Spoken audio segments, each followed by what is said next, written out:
భూపాల్పల్లి మున్సిపాలిటీలో అన్ని విధాల అభివృద్ధి చేసేందుకు కృషి చేస్తున్నట్లు భూపాల్పల్లి ఎమ్మెల్యే గండ్ర సత్యనారాయణరావు తెలిపారు. ఈ రోజు గురువారం ఉదయం భూపాల్పల్లి పట్టణంలోని 15, 18, 20, 21, 22, 19 వార్డులైన కాకతీయ కాలనీ, ఎల్బీ నగర్, శాంతినగర్, హనుమాన్ నగర్, జంగేడు రోడ్, బానోత్ వీధి, TUFIDC నిధులతో ఫేజ్ 4 కింద సుమారు 1,76,00,000 వ్యయంతో పలు అభివృద్ధి కార్యక్రమాలకు జెడ్పీ CEO, జిల్లా అదనపు కలెక్టర్ విజయలక్ష్మితో కలిసి ఎమ్మెల్యే గండ్ర సత్యనారాయణరావు శంకుస్థాపనలు చేశారు. అనంతరం ఎమ్మెల్యే మీడియాతో మాట్లాడుతూ భూపాల్పల్లి నియోజకవర్గ అభివృద్ధి కొరకు శక్తి వంచన లేకుండా పనిచేస్తున్నట్లు తెలిపారు. భూపాల్పల్లి మున్సిపాలిటీతో పాటు నియోజకవర్గాన్ని అన్ని రంగాల్లో అభివృద్ధి చేసేందుకు కృషి చేస్తానని ఎమ్మెల్యే ఈ సందర్భంగా తెలిపారు. సదరు గుత్తేదారు పనులను నాణ్యతతో త్వరితగతిన పూర్తి చేయాలని ఎమ్మెల్యే సూచించారు. ఈ శంకుస్థాపన కార్యక్రమాలలో ఎమ్మెల్యే వెంట పలువురు అధికారులు, కాంగ్రెస్ నేతలు ఉన్నారు.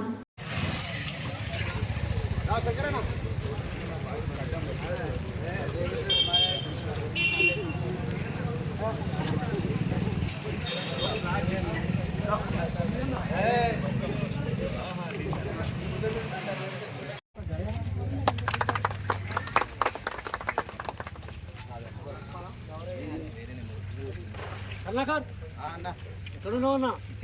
ఏమైంది స్లోగన్?